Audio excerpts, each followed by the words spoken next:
जय हिंद। आज की कक्षा में हम कक्षा 12 गणित के एक बेहद ही महत्वपूर्ण टॉपिक के ऊपर में बात करने वाले हैं, जहां से आपके बोर्ड एग्जाम में एक 5 नंबर का क्वेश्चन पूछा जाता है।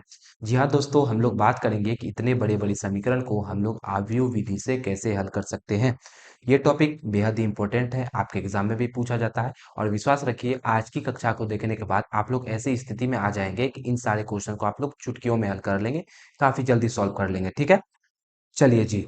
इस विधि को सीखने से पहले आपको आव्यूह का इन्वर्स सीखा होना काफी ज्यादा जरूरी है। आव्यूह का इन्वर्स हम लोग कैसे निकालते हैं, अगर आप लोग ये नहीं जानिएगा तो इस टाइप के क्वेश्चन को आप लोग नहीं हल कर सकते हैं दोस्त। तो रिक्वेस्ट है, आप लोग आव्यूह का इन्वर्स निकालना सीख लें। उसके लिए प्लेलिस्ट की वीडियो भी बनी हुई है, यूट्यूब पर वीडियो भी है, आप लोग जाके देख सकते हैं। और जिनको इन्वर्स निकालना आता है उनके लिए तो कोई बात ही नहीं है, जल्द सीख जाएंगे। ठीक है, चलिए।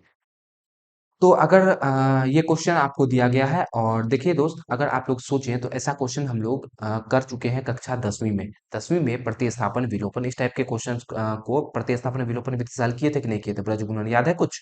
तो उस टाइप से किए थे। तो अवयव विधि सीखना क्यों जरूरी है, अवयव विधि का जरूरी क्यों पड़ा? अच्छा मेरे भाई, अगर आप लोग से पूछूं ये क्वेश्चन आप लोग सॉल्व कर लेंगे? अगर आप लोग अवयव विधि नहीं सीखे तो बोलेगा हाँ बिल्कुल सॉल्व करेंगे। लेकिन क्या आपको इतना बड़ा समीकरण दे दिया जाए तो आप लोग प्रतिस्थापन विलोपन ब्रजगुणन लगा के इसको हल कर सकते हैं क्या? नहीं हल कर सकते मेरे भाई। इसके लिए हम लोग अवयव विधि का प्रयोग करते हैं। और कैसे हल करते हैं उसको देखते हैं। एक छोटा सा, पहले छोटा सा क्वेश्चन को करते हैं, उसके बाद 3x3 वाला भी करेंगे। चलिए जी। तो हम लोग क्या करेंगे, हम लोगों को मैट्रिक्स बनाना पड़ेगा। अरे भैया, आव्यूह विधि से हल करेंगे तो आव्यूह तो बनाना पड़ेगा कि नहीं पड़ेगा? बिल्कुल पड़ेगा। तो आव्यूह बनाएंगे।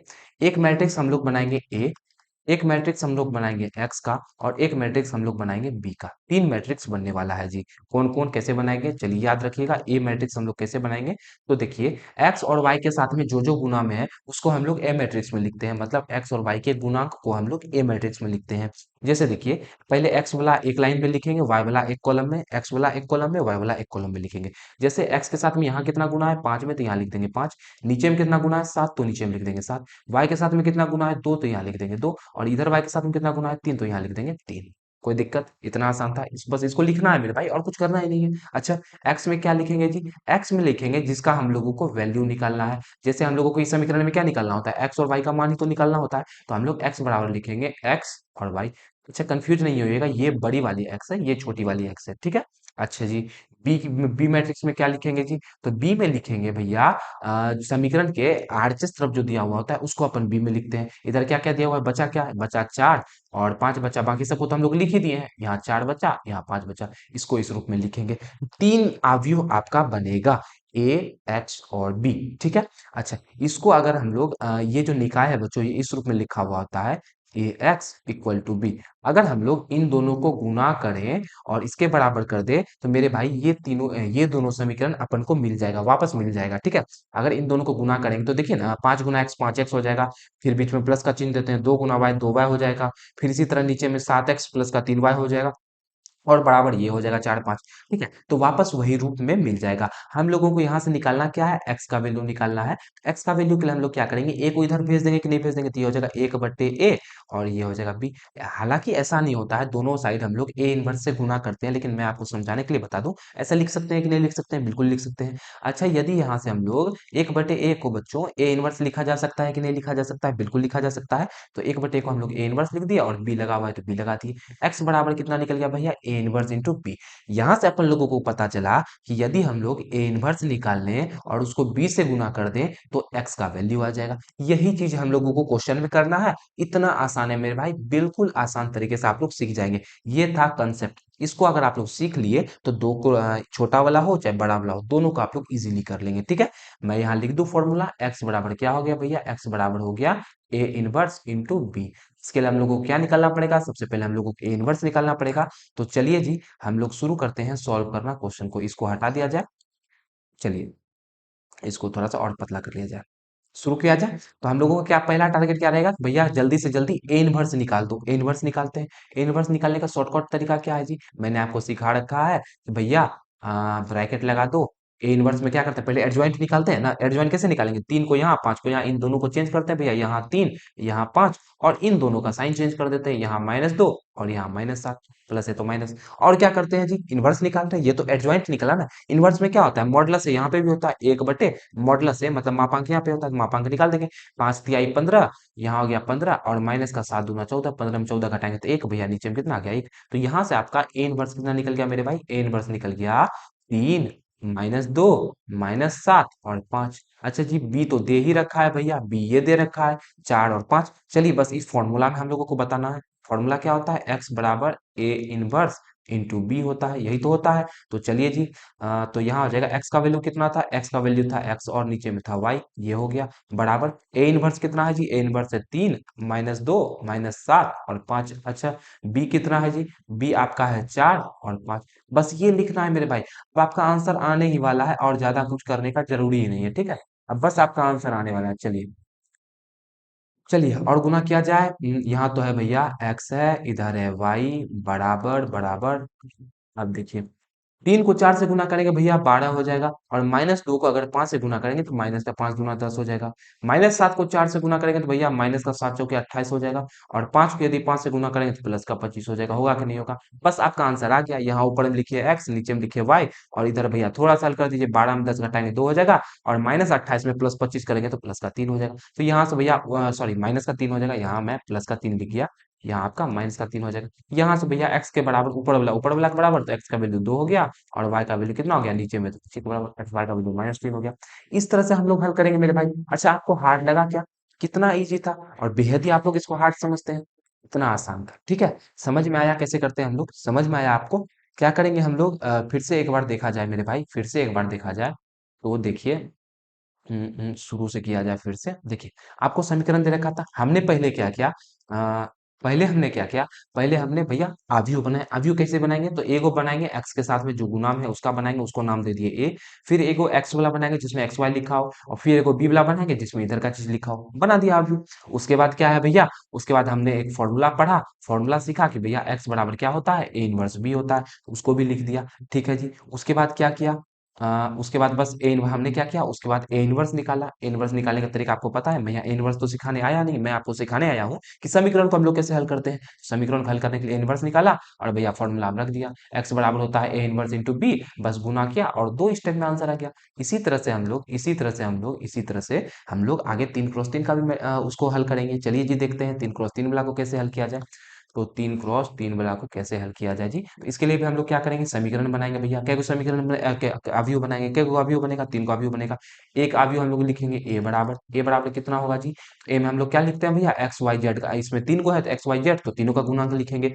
यहाँ दिया है 2, यहाँ दिया है 3, यहाँ दिया है 3, तो ये हो गया 2, यहाँ लिखेंगे 3, यहाँ लिखेंगे 3। आसान है। उसके बाद यहाँ कितना लिखा है, एक्स के साथ में कुछ न गुना में है तो 1।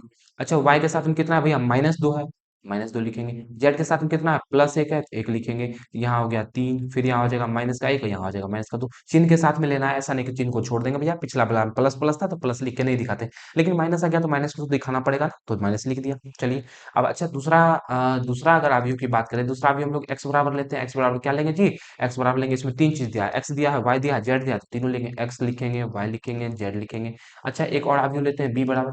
अच्छा, बी बराबर कितना हो जाएगा जी, बी बराबर 5 और -4 और 3 बचा हुआ है तो 5 बचा, माइनस का 4 बचा और 3 बचा, ये लिखेंगे। क्लियर है, समझ में आया, इस तरह से हम लोग लिखते हैं। अब तरीका क्या सॉल्व करने का भैया, हम लोगों को पता है ए एक्स बराबर बी होता है, तो यहाँ से यदि एक्स बराबर लिखें तो ए इनवर्स का बी हो जाएगा, यही होगा कि नहीं होगा। चलिए, तो इसके लिए हम लोग को क्या निकालना पड़ेगा जी, हम लोगों को ए इनवर्स निकालना पड़ेगा। ए इनवर्स कैसे निकालेंगे, तो भैया एडजॉइंट ए बटे मॉडुलस ए।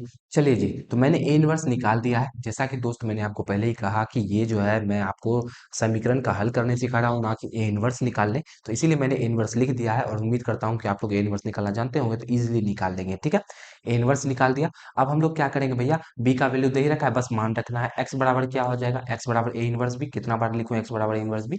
चलिए, तो एक्स का वैल्यू कितना है भैया, एक्स का वैल्यू ये दे रखा है, एक्स की जगह पे एक्स वाई और जेड। अच्छा, बराबर ए इनवर्स कितना निकला भैया, 1/40 निकला, और इधर निकल गया आपका 5 3 9 5 माइनस का 13 1 और 5 11 और माइनस का 7 ये निकल गया जी। ठीक है, और इसको गुना करना है क्या चीज से, इसको गुना करना है 5 माइनस का 4 और 3 से गुना करना है। बस इसको गुना करेंगे और भैया आंसर आ जाएगा। चलिए जी गुना करते हैं, एक्स यहाँ वाई यहाँ जेड और इधर दिया हुआ है 1/40 और बस अब गुना करके दिखाना है जी।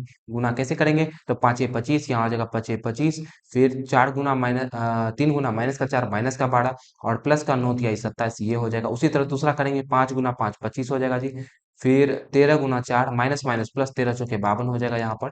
और यहाँ हो जाएगा 1 गुना 3 तो यहाँ हो जाएगा 3। ठीक है, इसी तरह 5 गुना 5 यहाँ 25 हो जाएगा। फिर माइनस का 11 गुना 4 44 हो जाएगा और माइनस का 7 गुना 3 21 हो जाएगा। ये हो जाएगा कि नहीं हो जाएगा, बिल्कुल हो जाएगा। चलिए अब हम लोग क्या करेंगे, बस भैया अब इसको सॉल्व करना है। अब करना क्या है भैया, अब इसको बस सॉल्व करना है थोड़ा सा। चलिए हल किया जाए। तो यहाँ से अगर मैं पेन चेंज कर लूँ थोड़ा, चलिए तो ये दिया गया आपका, ये निकाला भैया एक्स वाई जेड और इधर कितना हो गया, बस इधर जोड़ घटा करना है। आप बताइए जोड़ घटा भी मैं सिखाऊं क्या, जोड़ घटा तो आप लोग को आता है। चलिए जी 25 में 12 घटाएंगे तो 13 बचेगा, 13 में 27 जोड़ देंगे तो 40 हो जाएगा जी। यहाँ पर 25 में 52 में 3 जोड़ेंगे 55, 55 में 25 जोड़ेंगे तो 80 हो जाएगा। यहाँ पर 25 में यदि हम लोग 21 घटा दें 4 बचेगा, 4 में माइनस का 40 44 जोड़ेंगे तो माइनस का 40 निकल जाएगा। अब भैया क्या है, इसको 40 से गुना करना है भैया, तो एक्स वाई जेड। अब बताइए यदि इसको हम लोग 40 से गुना करें मेरे भाई, 40 को यदि 1/40 से गुना करेंगे तो कट के 1 आ जाएगा। इसको गुना करेंगे तो भैया 40 दूना 80 दो बार में, इसको गुना करेंगे तो माइनस का 1 आ जाएगा। तो यहाँ से हम लोग एक्स वाई का वैल्यू नहीं निकाल सकते क्या, एक्स का वैल्यू ऊपर वाला, ऊपर का वैल्यू एक्स का वैल्यू 1, वाई का वैल्यू कितना निकल गया 2 और जेड का वैल्यू कितना निकल गया -1 निकल गया। अब बताइए इस रूप में बनाना था, क्या ये हार्ड है? लेकिन अगर आप दोस्त इसको प्रतिस्थापन विलोपन विधि से हल करने लगेंगे तो वो काफी ज्यादा मुश्किल हो जाएगा कि नहीं हो जाएगा, बिल्कुल हो जाएगा। तो इसीलिए मैंने पूरी कोशिश की कि आप लोग इस टाइप के क्वेश्चन को सॉल्व करना सीख जाएं। और बस आपको सीखना क्या है भैया, बस आपको इतना सा पता होना चाहिए, इतना सा पता होना चाहिए मेरे भाई, कि जो है एक फॉर्मूला होता है और वो फॉर्मूला है भैया, नीचे आ जा, कहाँ जा रहा है? फॉर्मूला क्या होता है, फॉर्मूला होता है x equal to a inverse B.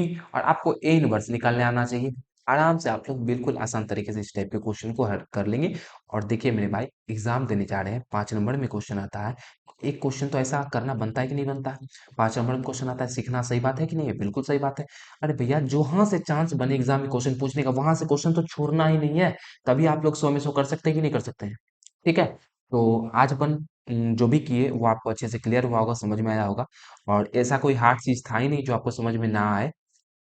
तो आज इतना ही रहने देते हैं। आगे जो है आपका प्रश्नावली 4.5 जो है मेरे भाई, इसी टाइप के क्वेश्चन से भरा पड़ा है। आप लोग ऐसा क्वेश्चन करने की कोशिश कीजिएगा, आप लोग सारा कुछ कर लेंगे, कहीं भी दिक्कत नहीं आएगी। अगर दिक्कत आती है तो मुझे कमेंट कर देना, मैं उस पर क्लास ले लूंगा एक, ठीक है। इसके बाद अपन सीधा विविध प्रश्नावली पे जाएंगे, क्योंकि 4.5 में बेसिकली यही एक इंपॉर्टेंट टॉपिक था, बाकी कुछ है ही नहीं उसमें। तो आशा है आज का क्लास आपको पसंद आया होगा। वीडियो को लाइक कर देंगे, चैनल को सब्सक्राइब कर देंगे और शेयर भी जरूर से कर देंगे। तो मिलेंगे आपसे कल की कक्षा में, तब तक हंसते रहेंगे, मुस्कुराते रहेंगे। जय हिंद, जय भारत।